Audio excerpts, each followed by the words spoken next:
Hello, नमस्कार सखींनो. उज्ज्वलाच kitchen कट्ट्यामध्ये आपल्या सर्वांचं मनापासून स्वागत. हे बघा, आज आपण हा पदार्थ बनवणार आहोत. तर हे पहा, आज आपण सांडग्याची रेसिपी बनवणार आहोत. त्यासाठी एक वाटीभर मी असे सांडगे घेतलेले आहेत. छान असे डाळीचे सांडगे आहेत, मिक्स डाळीचे केलेले आहेत. आणि त्यासाठी लागणारं साहित्य पहा. आपण आता कांदा घेतलेला आहे, एक मोठा कांदा बारीक चिरून घेतलेला आहे, एक टोमॅटो आहे, थोडंसं आपलं हे सुकं खोबरं आहे, आलं आणि लसूण.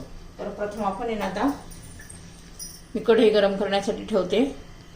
तर हे पहा, आपली कढई गरम झालेली आहे. त्यामध्ये थोडंसं तेल घालून घेऊया. एक अर्धा चमचा मी तेल घातलेलं आहे. आपले सांडगे ना तेलामध्ये चांगले भाजून घ्यायचे. असं भाजून घेतलं ना ते खमंग होतात आणि पटकन सुटतात, पण छान चव येते याने अशी. त्यासाठी थोडंसं तेल घालून आपण भाजून घेऊया.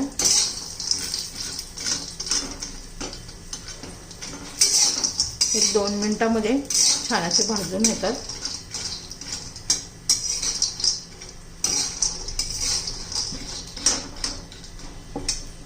थोडासा कलर चेंज होऊ द्यायचा आहे.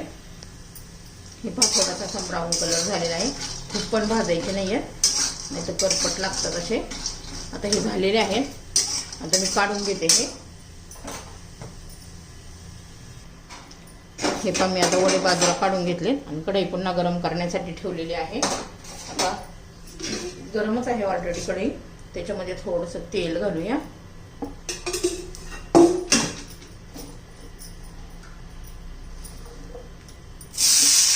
कांदा घालून घेऊया.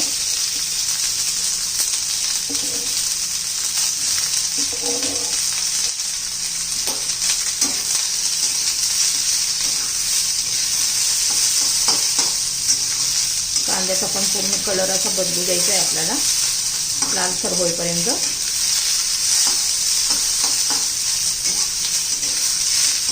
एकदम टेस्टी अशी ही भाजी तयार होते. पारंपरिक रेसिपी आहे ही.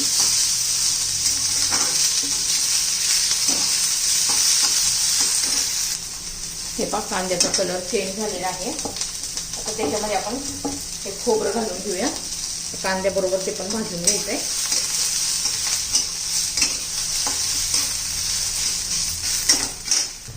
आता टोमॅटो घालून घ्यायचा आहे. टोमॅटो चांगला मऊ होईपर्यंत आपण परतून घेणार आहोत.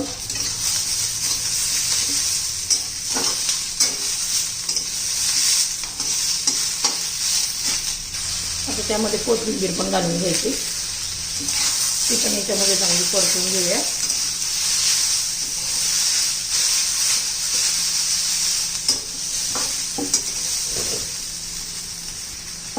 तर हे पहा, छान असं आपलं सगळं मसाला परतून झालेला आहे. आता याला जरा थोडं थंड करून त्याचं वाटण करून घेते.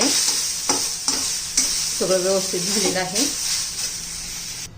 तर हे पहा, त्याच कढईमध्ये मी तेल घालून घेतलेलं आहे. तेल आता गरम होऊ द्यायचे. त्याच्यामध्ये मोहरी घालायची, जिरं घालायचे. छान असं तडतडू द्यायचे आपल्याला.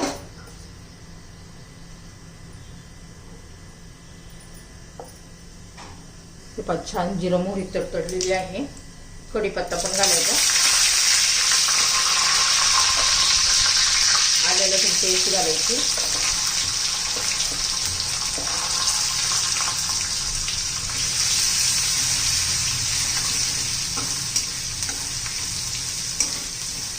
थोडासा लसणाचा कलर बदलला पाहिजे आलं लसूण पेस्टचा. खूप छान असा वास सुटलेला आहे. आणि हे बघा, हे आता वाटण केलेलं घालून घेऊया.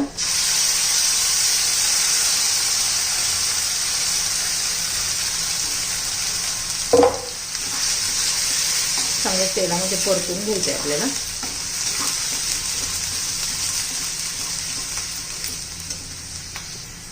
हे पहा, आता मसाले घालून घेऊया.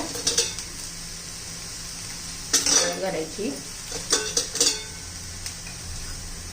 धना पावडर घालायची. याला कांदा लसूण मसाला वापरणार आहे. हा घातला 1 चमचा.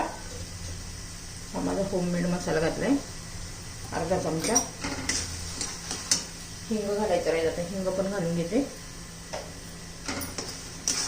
छान असं परतून घेणार आहोत आपण आता हा मसाला, एक 2-3 मिनिटं तरी. हे पण छान असं तेल सुटलेलं आहे.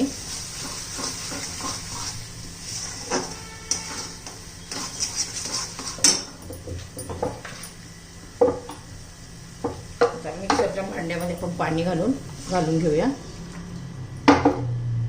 तुम्हाला कितपत घट्ट पातळ करायचंय त्यानुसार पाणी घालून घ्यायचंय.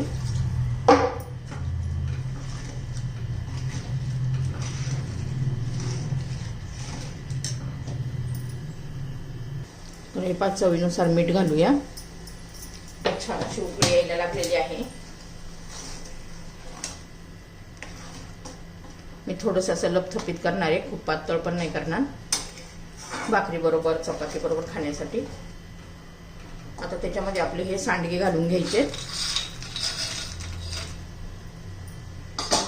छान असं शिजून द्यायचे. 5 मिनिटं तरी लागतात, 7-8 मिनिटं.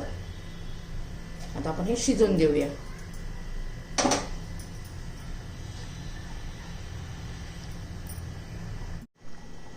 तर हे 5 मिनिटं झालेले आहे. 5 मिनिटात छान असे आपले हे सांडगे शिजलेले आहेत. चेक करूया. हे बघा लगेच ते शिजलेले आहेत. छान असे कलर पण एकदम छान आलेला आहे. एकदम टेस्टी अशी आपली ही सांडग्याची रेसिपी तयार. तुम्हाला जर ही रेसिपी आवडली तर लाईक, शेअर आणि सबस्क्राईब नक्की करा. सबस्क्राईब केलं म्हणजे रोजचे नवीन रेसिपीचे व्हिडिओ तुम्हाला पाहायला मिळतील. आता हे अजून थंड झालं ना की अजून थोडंसं असं घट्ट होतं. असं चपाती बरोबर भाकरी बरोबर खायला असं छान असं इतकं असं घट्ट. बघा आपली ही रेसिपी तयार.